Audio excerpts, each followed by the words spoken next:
Quem está mais perto da final da Libertadores após os jogos de ida? Boca Juniors, Fluminense, Internacional ou Palmeiras? Essa é objetiva, não tem o que criticar.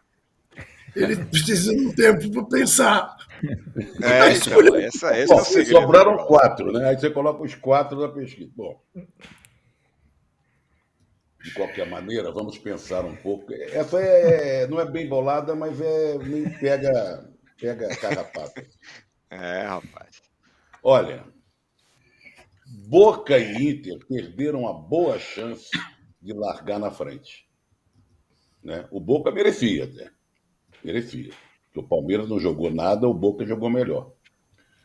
E o Inter teve na frente e desperdiçou a chance que tinha. O Fluminense com jogador a menos, e o time fez várias mudanças, e o time recuou, perdeu muito. Bom, conclusão. A chance que Boca e Inter perderam deu gás para Fluminense e deu gás para o Palmeiras. Levando-se em conta que o Fluminense joga fora e o Palmeiras joga em casa. Aquele time que não joga nada, me entenda, o Palmeiras não vem jogando bem faz tempo. Não faz gol faz tempo. E vai se arrastando. Então, vou botar o Palmeiras como o melhor da situação, porque o Palmeiras vai poder ir à final da Libertadores mesmo jogando desse jeito. Ou seja, não jogando nada. Tá? Muito bem. Daqui a pouco eu vou dar aqui as parciais para vocês. Está muito equilibrado, hein? Juca, tinha muita expectativa sobre esse jogo, né, do Palmeiras com o Boca Juniors na Bombonera. Entregou o que você esperava, não? Não, a expectativa eu tinha em relação a Fluminense e Inter e entregaram o que eu esperava. Foi dos grandes jogos, se não o melhor jogo do ano até aqui no futebol brasileiro. Palmeiras e Boca e Palmeiras eu esperava um jogo como foi, truncado, mais físico do que técnico, né? Não foi um jogo desleal, foi um jogo muito viril, mas uma atuação realmente pálida do Palmeiras, pálida. O Dudu faz muita falta como opção para os arranques do Palmeiras, para a exploração de espaços que eventualmente o adversário dá, independentemente do fato de o Dudu não ter feito uma grande temporada nesse do ano 2023, mesmo enquanto estava bem fisicamente. Agora, espero que aqui em São Paulo o Palmeiras prevaleça, razão pela qual eu acho que de todas essas opções da muito bem bolada enquete do âncora, o Palmeiras é de todos o favorito a chegar à final. Entre Inter, Boca e Fluminense, eu acho que é muito difícil apontar agora um favorito. Peraí. O Juca, então, se complicou um pouco na resposta dessa enquete, mais ou menos bem bolada. Se ele considera o Palmeiras o melhor, ele já eliminou o candidato mais. Ele já eliminou o Boca. Sim, então a dúvida dele é entre Fluminense e Inter, não é isso, Juca? Mas não afasto a hipótese de o Boca. A gente sabe, time argentino liga pouco para jogar fora de casa, vai jogar fechado, é um perigo. Lembre-se o que o River Plate fez aqui. Foi o River Plate? Foi, né? Deu um show de bola no Palmeiras, fez 2-0, teve gols anulados e tal. Isso. Né? Um jogo de volta depois do Palmeiras ter ido bem lá no Monumental. Então, eu acho um jogo arriscado para o Palmeiras. Mas acho que se eu tiver que escolher entre Palmeiras e Boca, pelo fator casa e tudo, né? Agora, estou esperando a hora em que o Palmeiras vai jogar um pouco de futebol, né? Porque está demais. Né? O ataque do Palmeiras simplesmente não existe. Não existe. O Romero não fez uma defesa sequer. O Everton fez. Né? Fora as bolas que o Cavani perdeu ali, cabeçadas e tal. Então, enfim, acho que é um jogo perigoso, mas acho que o Palmeiras é favorito. O Júlio César Bruno já manda sua mensagem aqui, fala: o Dudu virou o Renato Augusto do Palmeiras. Quem diria, hein? Arnaldo, o Abel tentou mudar ontem de novo, né? Colocou o Rony de um lado, colocou o Arthur meias vezes no comando, depois do outro lado, não do lado direito onde ele devia jogando, tem toda uma mexida ali no ataque, não adiantou nada. E depois do jogo, ele parece ter demonstrado a sua braveza, vamos dizer assim, com a diretoria que não contratou ninguém, perdeu o jogador e tal, e ele está aí tentando montar o time. Você acha que o resultado, no fim das contas, foi bom? O resultado foi bom. Eu acho que o Palmeiras, do Abel, com esses jogadores aí, com essas mudanças pós-Dudu, o Palmeiras joga para não tomar gols. A questão é a outra parte da história, fazer gols. Né? Não vem conseguindo, criar chances. Né? O time ontem escalado era para sair com 0-0, conseguiu o objetivo. Esse primeiro. Agora, para se classificar, vai ter que fazer gol, nem que seja de pênalti. E aí o Boca tem um bom pegador de pênaltis. Como é que eles gostam de falar? Tapa penales, né? Tem até faixa lá. Então o Romero, que aliás saiu do jogo falando muito sobre a questão do gramado sintético, muita gente do Boca falando ou advogando contra o gramado sintético, desde o Riquelme até os jogadores. O Romero é muito bom nas penalidades. É curioso, Tironi, porque depois desse trabalho longo do Abel, talvez seja o Palmeiras com menos repertório desde o Palmeiras campeão da Libertadores lá atrás contra o Santos. Esse que o Juca falou, lembra do confronto com o River? Que contra o Santos jogou para não perder também, para marcar, e acabou ganhando no Maracanã com aquele gol do Breno Lopes. De lá para cá aconteceu muita coisa no Palmeiras. O Abel formou times excelentes. Talvez seja o elenco mais curto do Palmeiras desde aquele momento. E quando esse time perde algum jogador importante titular, isso foi uma marca nesse tempo do Abel, o time sente demais. Dessa vez é o Dudu. O ano passado foram os titulares suspensos, né? Teve o Danilo, o Scarpa. Então, é uma situação, um cobertor curto esse negócio do elenco com poucos jogadores experientes. E o Palmeiras convive com isso, ele vive no fio da navalha nesse aspecto. Ele não consegue competir nas três frentes, quase sempre, até virou tema do livro do Abel, lá quando ele foi campeão da Libertadores a primeira vez. Então, e aí mesmo na frente prioritária, e dessa vez é a Libertadores, quando falta um jogador importante, ele tem dificuldades. O Abel não gostou de ser perguntado sobre isso na coletiva. E aí falou, vai lá no departamento, falou para o Paulo Massini, nosso companheiro, vai lá no departamento médico, quem sabe eles liberam o Dudu para a próxima semana. Não é essa a questão, é que sem o Dudu, ele não conseguiu até agora encontrar alternativas para fazer o Palmeiras um time minimamente perigoso. É um time que só se defende bem hoje. E talvez seja suficiente, como disseram o Trajano e o Juca, para avançar a final. Talvez seja suficiente para ganhar a Libertadores. Pode ir até os pênaltis e ganhar a Libertadores nos pênaltis, sei lá. Mas é um time que para mim, mais limitado do que o Palmeiras campeão brasileiro do ano passado, do que o do ano anterior e assim por diante. E eu estou com o Juca também só para comparar as duas semifinais. Elas, de fato, elas foram muito, no final das contas, previsíveis. O jogo do Maracanã, maluco, cheio de alternativas, os dois times correndo riscos o tempo todo. Muitos erros, muitos acertos. E o jogo da Bombonera é um jogo de erro quase zero, tal. Se alguma coisa acontecesse...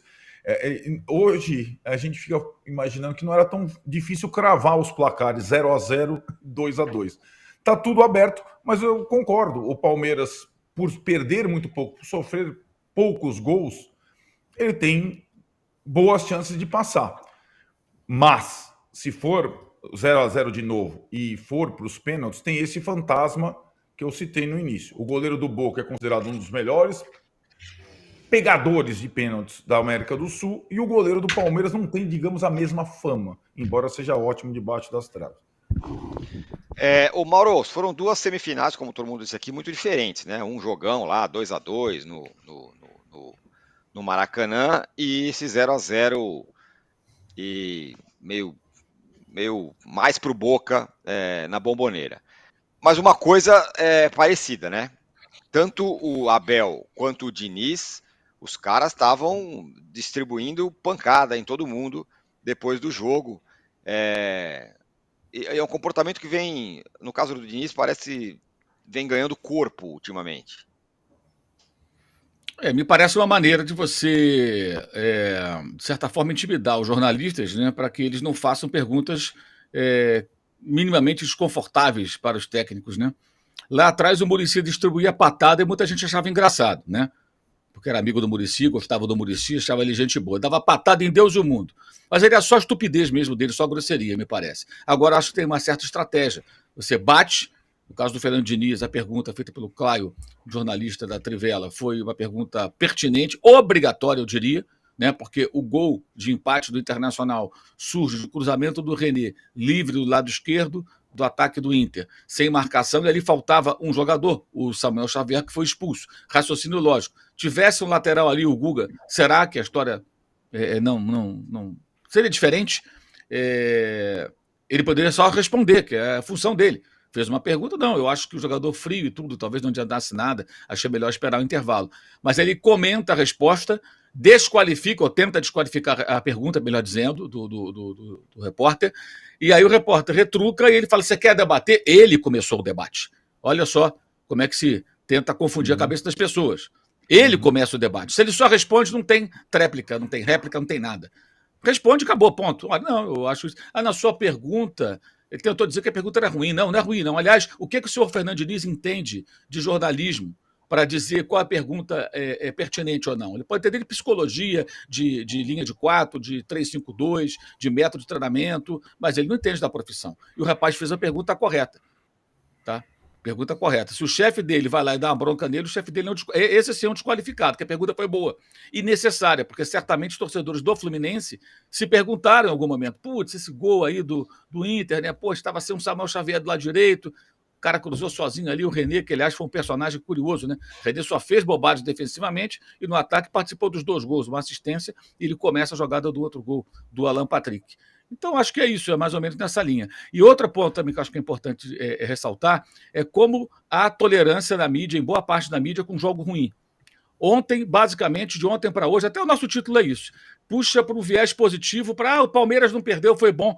Foi uma atuação horrível do Palmeiras. Horrível do Palmeiras. Sempre há uma tolerância enorme com isso. Por que essa tolerância geral, ou quase geral? É impressionante. Na transmissão do jogo, há alívio ao final da partida, porque o Palmeiras não perdeu. Ora, se você acha que foi ótimo porque não perdeu, sinal de que o time não jogou bem. Por que não se fala isso de uma forma mais clara e direta? Eu acho isso muito, muito curioso.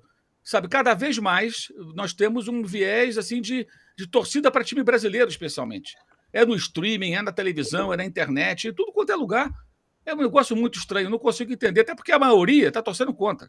Ou você acha que a maioria da torcida brasileira torce pelo Palmeiras? O Palmeiras não é o Brasil da Libertadores. O Palmeiras é o Palmeiras na Libertadores. Fosse o Flamengo, o São Paulo, o Corinthians, o Vasco, o América, o Bahia, qualquer um. O América não. O América do Trajano é um time que a gente até torcia contra, como, por exemplo, naquele jogo de 86 contra o São Paulo, foram vários e vários torciam pelo América do Maracanã. Mas é uma exceção. A Portuguesa também, em São Paulo, aconteceu isso, quando chegou naquela final com o Grêmio. Agora, já faz tempo isso. Mas hoje, se você for analisar, um grande clube, aqui e lá. Você acha que alguém está torcendo para o Boca na Argentina? Lá, o Palmeiras é a Argentina na Libertadores, não é o Brasil. É sério, e o Boca é boa parte do Brasil também na Libertadores, e é natural, gente. Então, assim, tem uma tolerância aí no ar, que ontem foi um jogo horrível do Palmeiras, uma postura de um time... mas contra o Racing foi assim. Não dá para comparar o time do Racing com o time do Palmeiras. O elenco, o investimento. O Palmeiras tem um dos elencos mais caros da América do Sul. O Boca foi melhor, teve chances de gol, é um time com crônicos problemas para fazer um gol, né?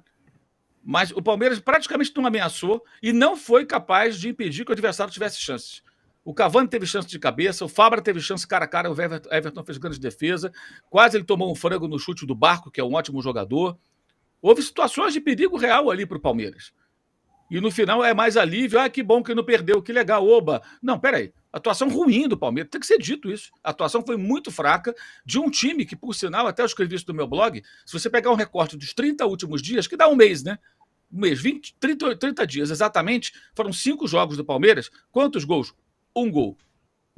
Do Breno Lopes contra o Goiás nos acréscimos.